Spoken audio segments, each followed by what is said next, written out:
Bueno, retomemos la ley de Ohm.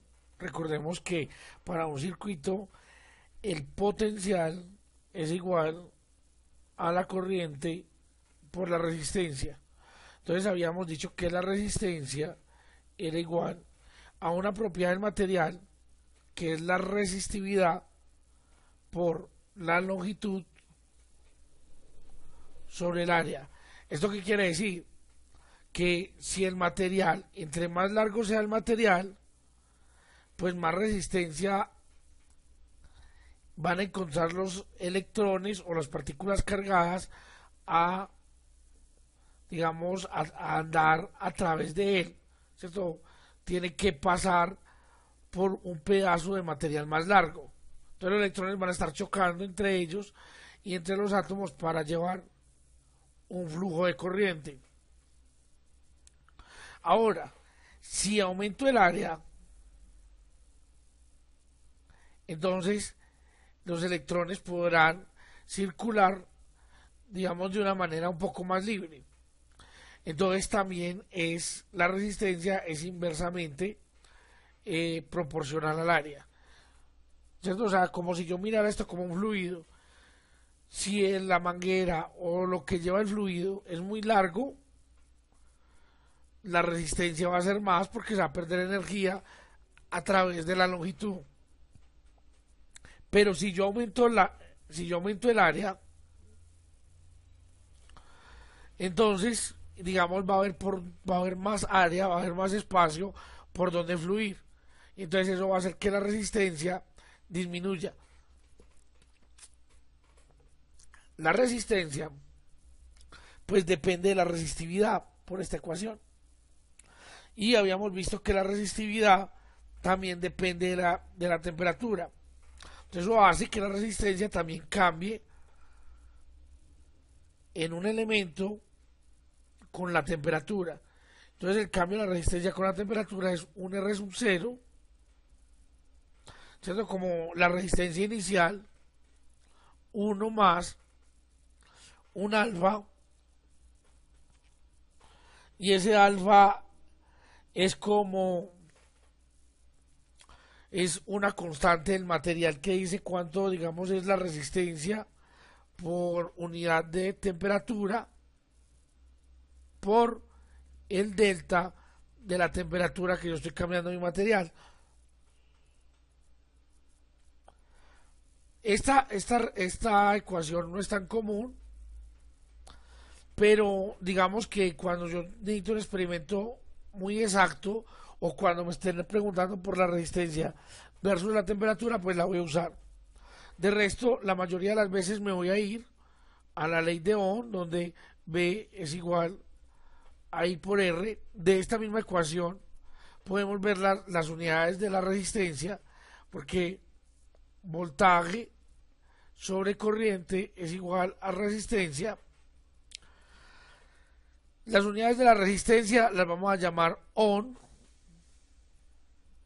ya por ahí lo habíamos dicho, y si nos damos a voltios sobre amperios. En el mercado, cuando uno va a dibujar una resistencia en un circuito,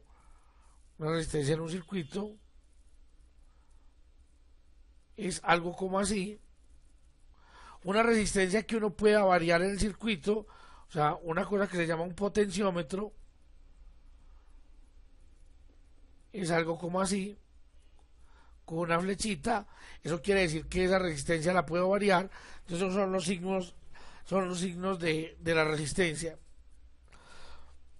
Una resistencia, cuando yo la compro en el mercado, entonces es como un rectangulito pequeño. Ese rectangulito pequeño tiene 4 franjas de colores. Vamos a decir que la primera, la segunda, la tercera y la cuarta franja de color.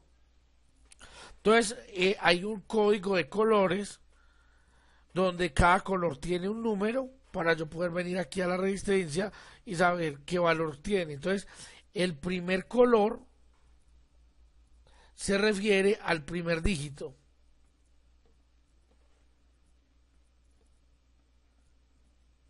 El segundo color se refiere al segundo dígito.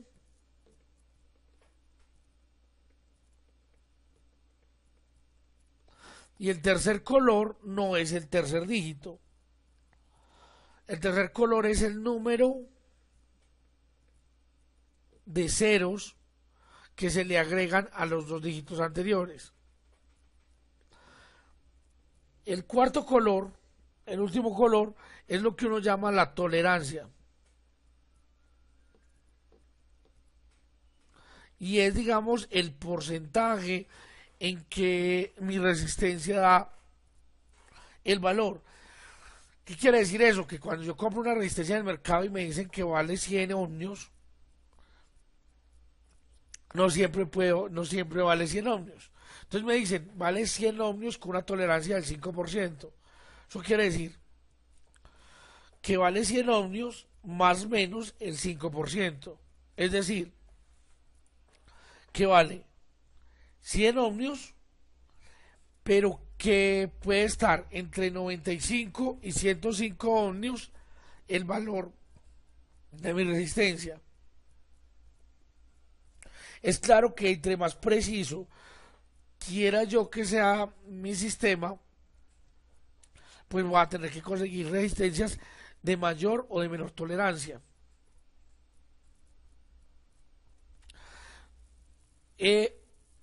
Las resistencias por lo regular no tienen polaridad. ¿Qué quiere decir? Que el material ofrece la misma resistencia. Si yo hago conducir la electricidad en esta dirección o si yo la hago conducir en dirección contraria. También, por lo regular, si no me dice nada el fabricante,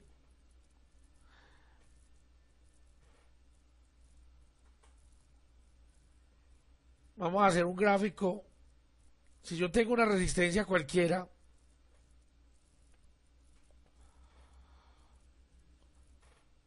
yo aquí tengo voltaje, o sea, a mi resistencia le voy colocando voltaje y voy midiendo la corriente. ¿Cómo hago eso? Yo coloco una fuente variable, variables que yo la pueda variar con el tiempo.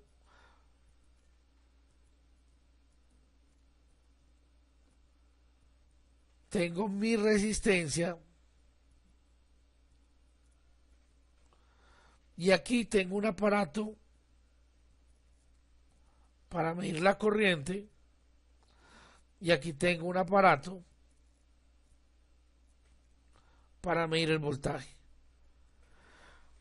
Entonces, si yo voy colocando voltaje desde un cierto punto hasta un cierto punto, una resistencia es un elemento lineal. ¿Por qué? Porque a medida que yo le voy colocando voltaje, él va dejando pasar corriente de forma lineal. Pues lo podemos ver en la ley de Ohm.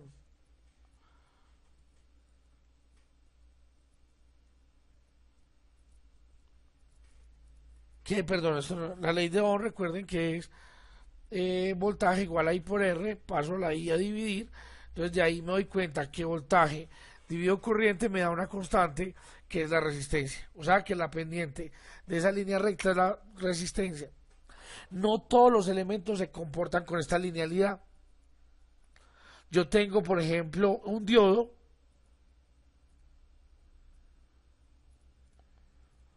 que cuando le coloco voltaje de esta manera conduce la corriente, pero cuando coloco voltaje de manera contraria no hay corriente. Entonces, la gráfica de ese, cuando yo le coloco el voltaje negativo no hay corriente, entonces la corriente se viene por acá. Pero cuando yo lo coloco de forma positiva, la corriente tiende a aumentar y no tiende a aumentar en forma lineal, sino que tiende a aumentar en forma exponencial.